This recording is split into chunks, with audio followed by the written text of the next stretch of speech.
Charlie और मैं हमेशा जानते थे कि हम बहुत धनवान बनेंगे। हम धनवान बनने की जल्दी में नहीं थे, हमें पता था कि ऐसा होगा। रिक भी हमारे बराबर ही होशियार था, बस वो जरा सा जल्दी में था। हुआ कुछ यूं कि सन 1973-74 की गिरावट में रिक मार्जिन लोन्स के नीचे दबा हुआ था और उन 2 वर्षों में शेयर बाजार लगभग 70% नीचे चला गया। इसीलिए उसे मार्जिन कॉल मिले। उसने अपने बर्कशायर स्टॉक वॉरेन को बेच दिए। वॉरेन ने असल में कहा, मैंने रिक के बर्कशायर स्टॉक $40 प्रति एक से भी कम की दर में खरीदे। रिक बेचने पर मजबूर हुआ क्योंकि वो कर्ज में डूबा था। चार्ली, वॉरेन और रिक धनवान होने में समान रूप से सफल थे, लेकिन वॉरेन और चार्ली के पास धनवान बने रहने का अतिरिक्त कौशल भी था और लंबे समय में यह कौशल सबसे अधिक मायने रखता है। नसीम तालिब ने इसका कुछ इस तरह से उल्लेख किया, आगे बने रहने और सर्वाइवल में अंतर है। पहले के लिए दूसरे की आवश्यकता होती है। आपको बर्बाद होने से बचे रहना है हर कीमत पर।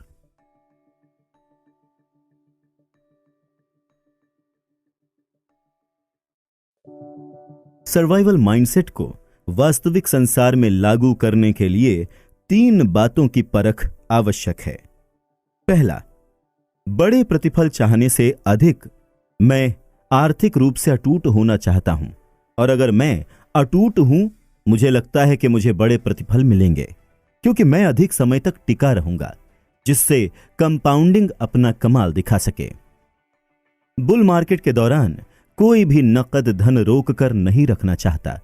वो ऐसी संपत्ति अधिकृत करना चाहते हैं जिसका मूल्य बहुत ऊपर जाए। बुल मार्केट के दौरान नकद धन रोकने से आप रूढ़िवादी दिख सकते हैं या ऐसा अनुभव कर सकते हैं, क्योंकि उस समय आप तीव्रता से इस बात से अवगत हो जाते हैं कि अच्छा माल न लेकर आप कितना कुछ खो रहे हैं। कहिए कि नकद धन 1% की कमाई देता है और स्टॉक वार्षिक रूप से 10%।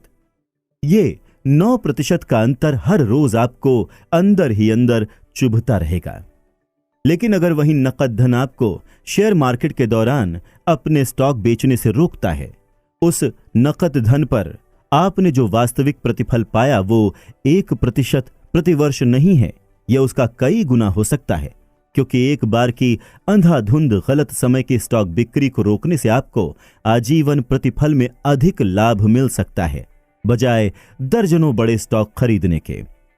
कंपाउंडिंग बड़े प्रतिफल पर निर्भर नहीं करती, मात्र अच्छे प्रतिफल जो बहुत लंबे समय तक टिके रहें, विशेषतः अस्त व्यस्तता और तबाही के बीच हमेशा जीत जाएंगे। दूसरा, योजना बनाना आवश्यक है, लेकिन हर योजना का सबसे महत्वपूर्ण भाग यह है कि तब के लिए योजना बनाई जाए जब बनाई गई योजना काम ना कर रही हो। वो क्या कहावत है, मेरे मन कुछ और है, कर्ता के कुछ और। आर्थिक और निवेश संबंधी नियोजन विकट होता है, क्योंकि यह आपको बताता है कि आपका वर्तमान आचरण रीजनेबल है या नहीं। लेकिन ऐसी कुछ ही योजनाएं होती हैं जो वास्तविक संसार में अपनी पहली मुठभेड़ के बाद टिक पाती हैं। अगर आप अगले 20 वर्षों के लिए अपनी आय, बचत दर और प्रतिफल की योजना बना रहे हैं, उन सभी बड़ी घटनाओं के बारे में सोचिए जो पिछले 20 वर्षों में हुई हैं, जिनका कोई भी पूर्वानुमान नहीं लगा सकता था। 11 सितंबर आवास में उछाल और गिरावट, जिसके कारण लगभग 10 मिलियन अमेरिकी नागरिकों ने अपने घर गंवा दिए। आर्थिक संकट, जिसमें लगभग 9 मिलियन लोगों की नौकरी चली गई। रिकॉर्ड तोड़ देने वाली स्टॉक मार्केट की रैली और कोरोना वायरस, जिसने इस किताब के लिखे जाने के समय पूरी दुनिया को हिला कर रखा। कोई भी योजना तभी सफल कहलाती है जब वो वास्तविकता की मार झेल सके, और अनिश्चितताओं से भरा भविष्य हर किसी की वास्तविकता है। एक अच्छी योजना इस तथ्य को नहीं झुठलाती, बल्कि वो इसे अपनाती है और त्रुटियों के लिए स्थान बनाती है। जितना अधिक आप किसी योजना के विशिष्ट पहलुओं को वास्तविक होते देखना चाहते हैं, उतना ही क्षीण आपका आर्थिक जीवन हो जाता है। अगर आपकी बचत योजना में त्रुटियों के लिए इतना पर्याप्त स्थान है कि आप ये कह सकें कि अगर अगले 30 वर्षों तक मार्केट प्रतिफल 8% हो तो बहुत बढ़िया होगा, लेकिन अगर ये प्रतिवर्ष 4% भी रहे तो भी मैं संभाल लूंगा। उतनी ही अधिक मूल्यवान आपकी योजना बन जाएगी। बहुत से निवेश इसीलिए असफल नहीं होते कि वो गलत थे, बल्कि इसलिए कि वो एक ऐसी परिस्थिति में बस काफी हद तक ठीक थे जहां चीजों को एकदम ठीक होने की आवश्यकता थी।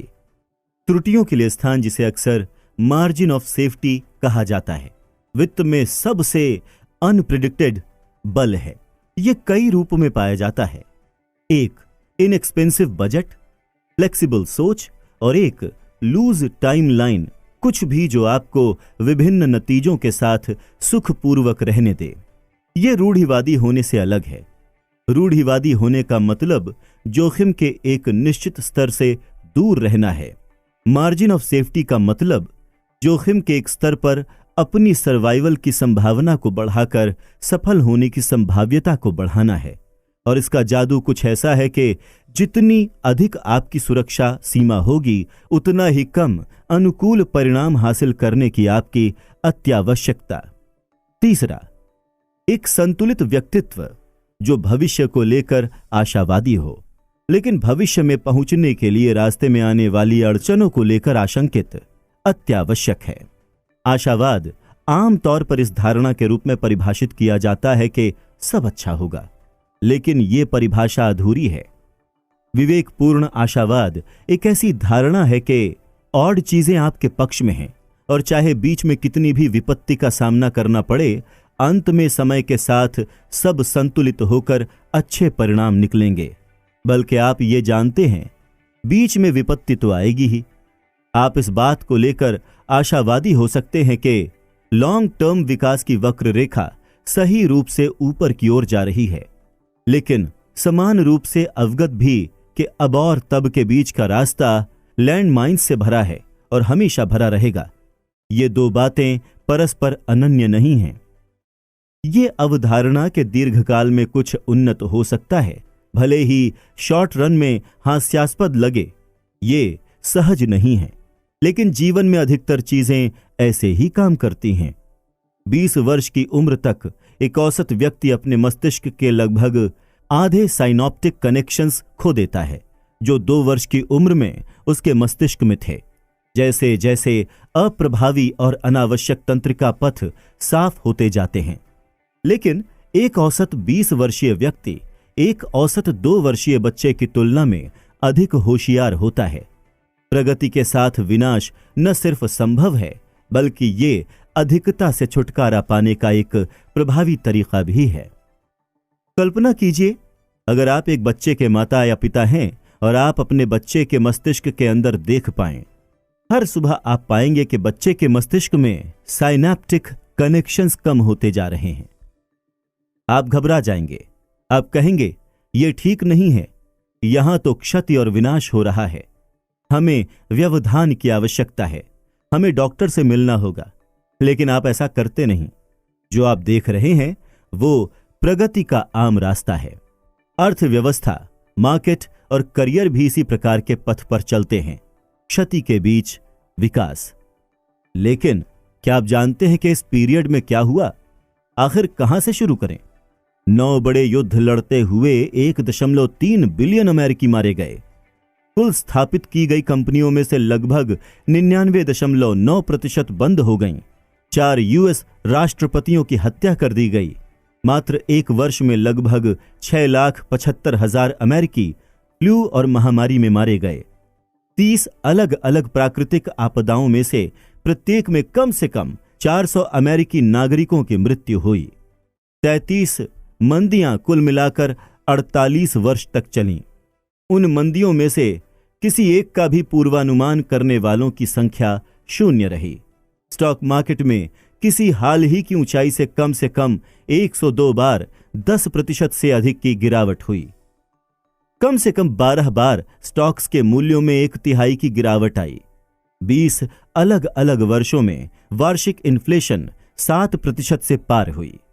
गूगल के अनुसार आर्थिक निराशावाद ये शब्द कम से कम 29,000 बार समाचार पत्रों में छपा। इन 170 वर्षों में हमारा जीवन स्तर लगभग 20 गुना बढ़ा है, लेकिन मुश्किल से ऐसा कोई दिन गुजरा होगा जिसमें निराशावाद के लिए ठोस कारण न हो। एक ऐसी मानसिकता जो असुरक्षित होने के साथ साथ आशावादी भी हो, उसे बनाए रखना कठिन है, क्योंकि चीजों को श्वेत और श्याम में देखना आसान है बजाय सूक्ष्मांतर को समझने के। लेकिन दीर्घकालिक आशावाद का लाभ उठाने के लिए आपको लघुकाल में असुरक्षित अनुभव करना आवश्यक है। जेसी लिवरमोर ने यह कठिन रूप से जाना। उन्होंने अच्छे दिनों को बुरे दिनों का अंत समझा। धनवान बनने के बाद उन्हें लगा कि धनवान बने रहना निश्चित था और वो अपराजेय थे। लगभग सब कुछ खो देने के बाद उन्होंने चिंतन करते हुए कहा, मैं कभी कभी सोचता हूं कि एक सट्टेबाज के लिए घमंड से बचे रहने की सीख पाने के लिए कोई भी कीमत इतनी बड़ी नहीं है। बहुत से उत्कृष्ट व्यक्तियों की बड़ी असफलताएं सीधी घमंड से जोड़ी जा सकती हैं। ये एक महंगी बीमारी है, उन्होंने कहा, हर कहीं से लेकर हर किसी तक।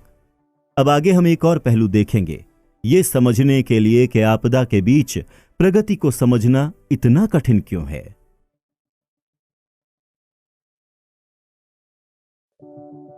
पट आप जीते। आप आधे से ज्यादा बार गलत हो सकते हैं और फिर भी विपुल समृद्धि प्राप्त कर सकते हैं। मैं पिछले 30 वर्षों से दृढ़ता के साथ ये काम करता आ रहा हूं।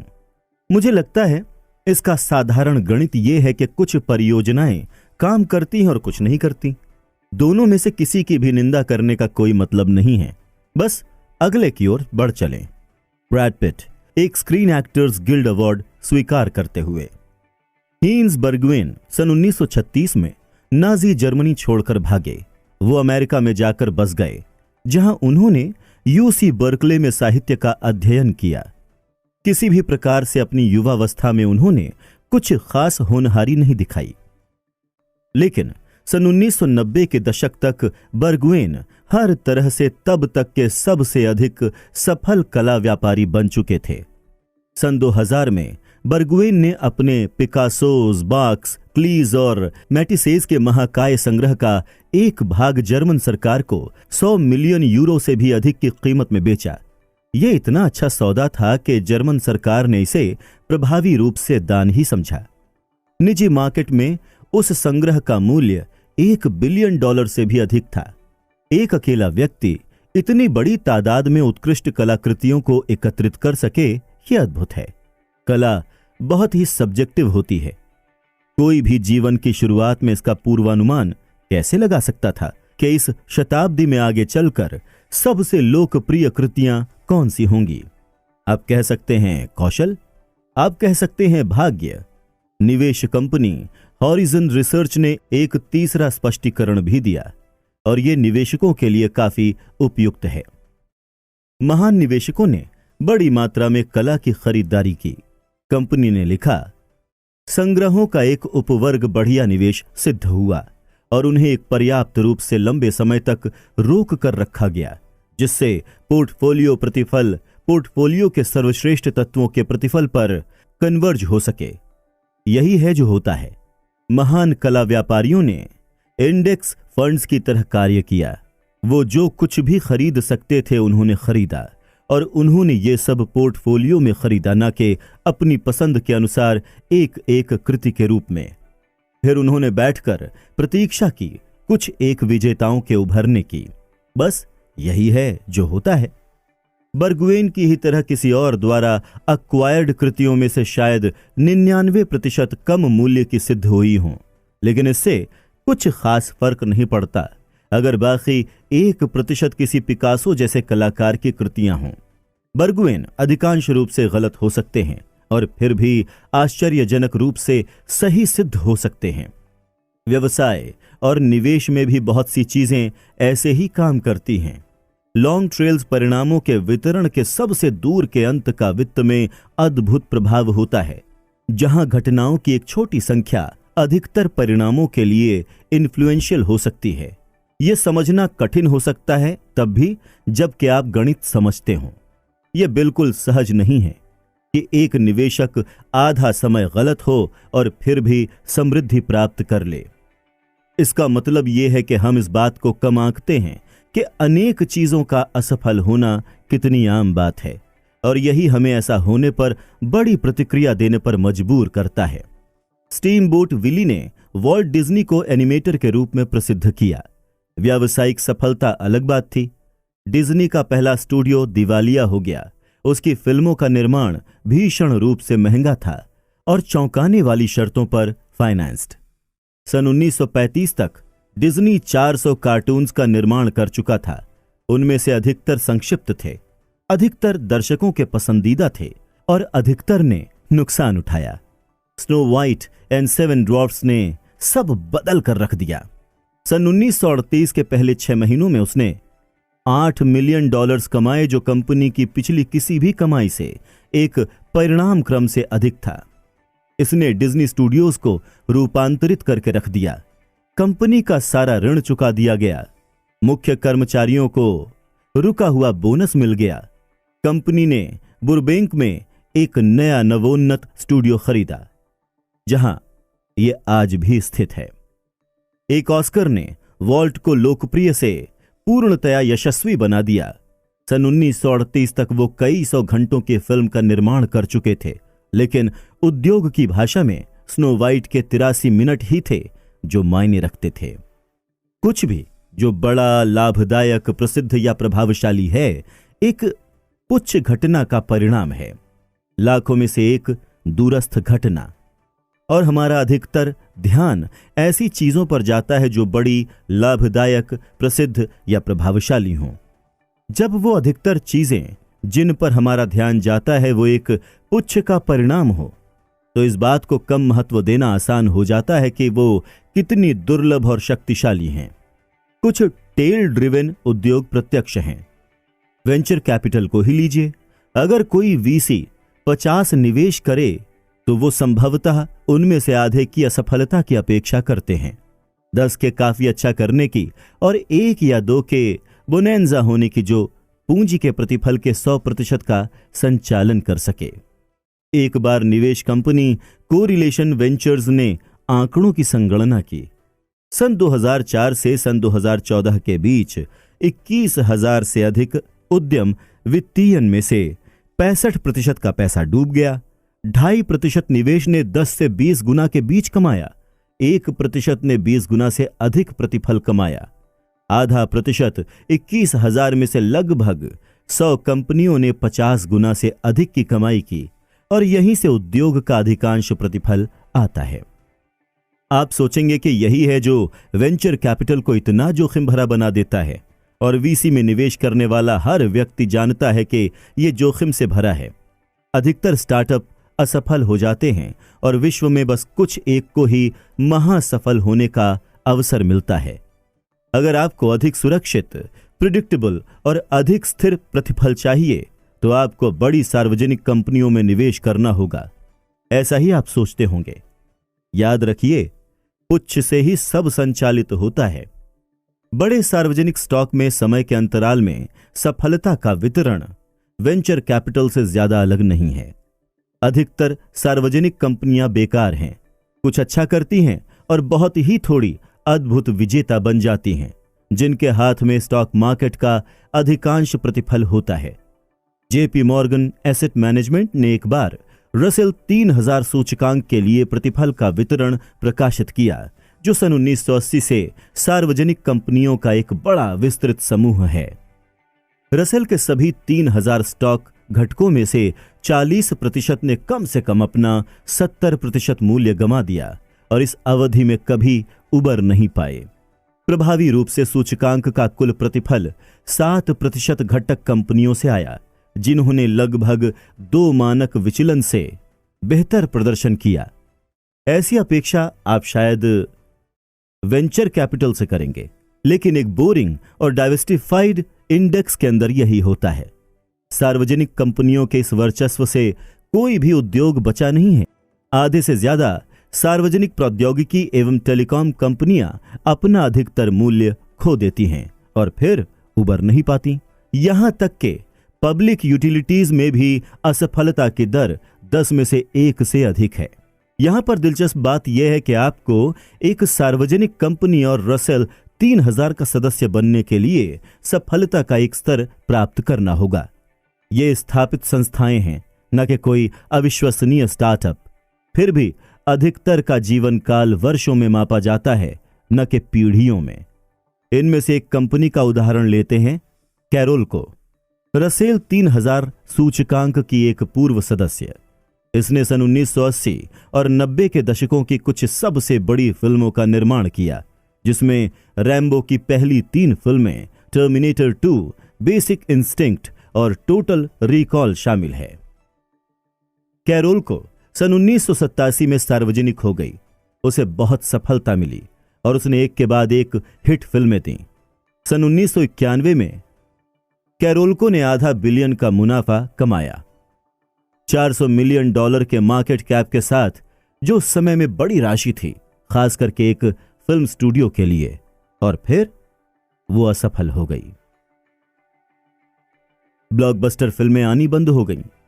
कुछ बड़े बजट के प्रोजेक्ट्स असफल हो गए और सन 1990 के दशक के बीच तक पहुंचते पहुंचते कैरोल को बीता कल बन चुकी थी। सन 1996 में यह कंपनी दिवालिया हो गई, स्टॉक शून्य पर चला गया और बात खत्म। एक विपत्तिपूर्ण घाटा, एक ऐसा घाटा जिसका सामना समय के साथ 10 में से 4 सार्वजनिक कंपनियां करती हैं।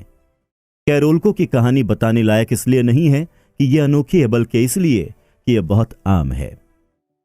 यह इस कहानी का सबसे महत्वपूर्ण भाग है। रसेल 3000 सन 1980 से लेकर अब तक 73 गुना से अधिक विकसित हो चुका है। यह एक शानदार प्रतिफल है, ये सफलता है। सूचकांक में 40% कंपनियां प्रभावी रूप से असफल थीं, लेकिन 7% घटक जिन्होंने बेहतरीन प्रदर्शन किया, वो बेकार कंपनियों की कमी पूरा करने के लिए बहुत थी। ठीक हीन्स वर्गुएन की तरह, लेकिन पिकासो और मैटीज के बजाय माइक्रोसॉफ्ट और वॉलमार्ट के साथ। न सिर्फ कुछ कंपनियों के हाथ में मार्केट का अधिकतर प्रतिफल होता है, बल्कि उन कंपनियों के अंदर और उच्च घटनाएं होती हैं। सन 2018 में अमेज़न ने एक S&P 500 के प्रतिफल का 6% संचालित किया और अमेज़न की प्रगति लगभग पूरी तरह से प्राइम और अमेज़न वेब सेवाओं के कारण है, जो खुद में उस कंपनी की पुच्छ घटनाएं हैं, जिसने फायरफोन से लेकर ट्रैवल एजेंसी तक सैकड़ों उत्पादों के साथ प्रयोग किया है। सन 2018 में अमेज़न ने S&P 500 के प्रतिफल का 6% संचालित किया और अमेज़न की प्रगति लगभग पूरी तरह से प्राइम और अमेज़न वेब सेवाओं के कारण है, जो खुद में उस कंपनी की पुच्छ घटनाएं हैं, जिसने फायरफोन से लेकर ट्रैवल एजेंसी तक सैकड़ों उत्पादों के साथ प्रयोग किया है। सन 2018 में एप्पल लगभग 7% सूचकांक प्रतिफल के लिए उत्तरदायी था और यह अत्यधिक रूप से आईफोन से संचालित होता है, जो तकनीकी उत्पादों के संसार में उतना टेलवाई है जितना हो सकता है। और इन कंपनियों में कौन काम कर रहा है? गूगल की भर्ती स्वीकृति दर 0.2% है, फेसबुक की 0.1% है, एप्पल की लगभग 2% है। इसीलिए इन पुच्छ परियोजनाओं पर काम कर रहे लोग जो पुच्छ प्रतिफल को आगे बढ़ाते हैं, उनके करियर भी टेल करियर ही होते हैं।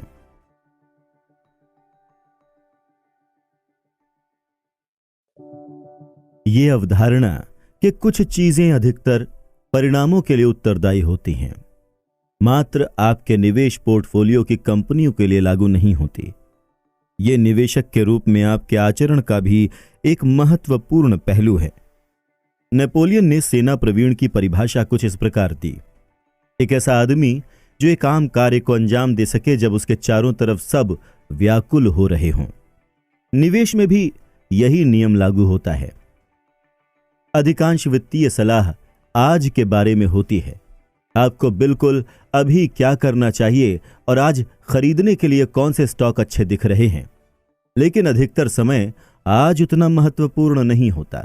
अपने जीवन काल में एक निवेशक के रूप में आप आज या कल या अगले सप्ताह जो निर्णय लेंगे वो इतने महत्वपूर्ण नहीं होंगे जितना वो जो आप उन थोड़े से दिनों में करेंगे।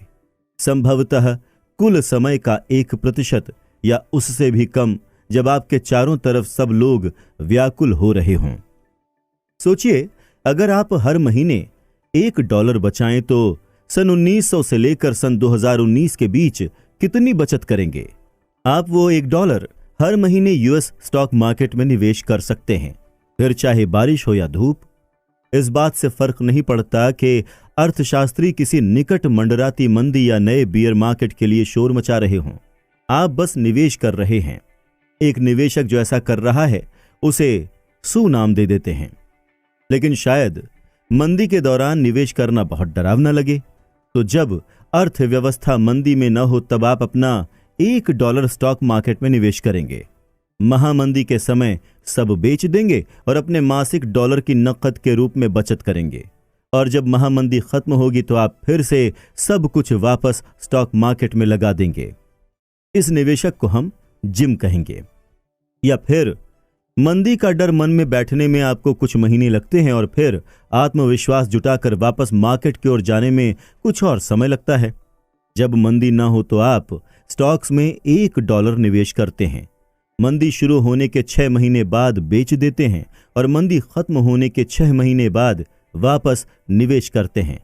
आपको हम टॉम कहेंगे। समय के एक अंतराल के बाद इन 3 निवेशकों के पास कितना पैसा होगा? सू के पास $4,35,551 होंगे। जिम के पास $2,57,386 हैं और टॉम के पास $2,34,476 हैं। सू 1 मील के अंतर से जीत जाती है। सन 1900 से 2019 के बीच 1,428 महीने थे। उनमें से 300 से कुछ अधिक मंदी के दौरान थे, तो सिर्फ 22% समय के दौरान अपना धैर्य बनाए रखने से, जब अर्थव्यवस्था महामंदी में या उसके निकट थी, सू ने जिम और टॉम के मुकाबले 3/4 अधिक राशि पाई। अब एक हाल ही का उदाहरण लें। देर सन 2008 या शुरुआती सन 2009 के कुछ महीनों में एक निवेशक के रूप में आपका जैसा आचरण रहा, वो आपके आजीवन प्रतिफल को अधिक प्रभावित करेगा उस सब की तुलना में जो आपने सन 2000 से सन 2008 तक किया।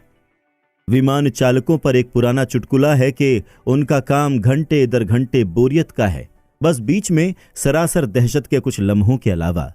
निवेश में भी ठीक ऐसा ही होता है।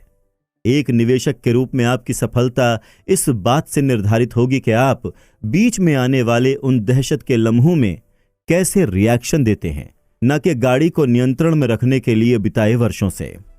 एक प्रतिभावान निवेशक वो पुरुष या महिला है जो उस समय में औसत कार्य कर सके जब उसके चारों तरफ सब व्याकुल हुए जा रहे हों।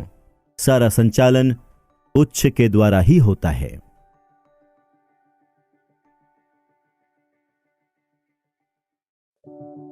जब आप ये मान लेते हैं कि व्यवसाय, निवेश और वित्त में सब संचालन पुच्छ द्वारा ही होता है, आप समझ जाते हैं कि बहुत सी चीजों का गलत हो जाना, टूटना, असफल होना या गिरना सामान्य बात है।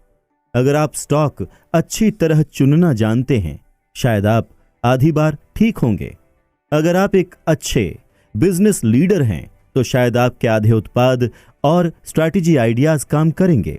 अगर आप एक अच्छे निवेशक हैं, तो आपके अधिकतर वर्ष बस ठीक ठाक होंगे और बहुत से खराब होंगे। अगर आप एक अच्छे कर्मी हैं, तो आप कई प्रयासों और आजमाइशों के बाद सही क्षेत्र में, सही कंपनी में स्थान प्राप्त कर लेंगे, और वो भी तब जब आप अच्छे हों। पीटर लिंच हमारे समय के सर्वश्रेष्ठ निवेशकों में से एक हैं। अगर आप इस व्यवसाय में शानदार हैं, तो आप 10 में से 6 बार सही होंगे।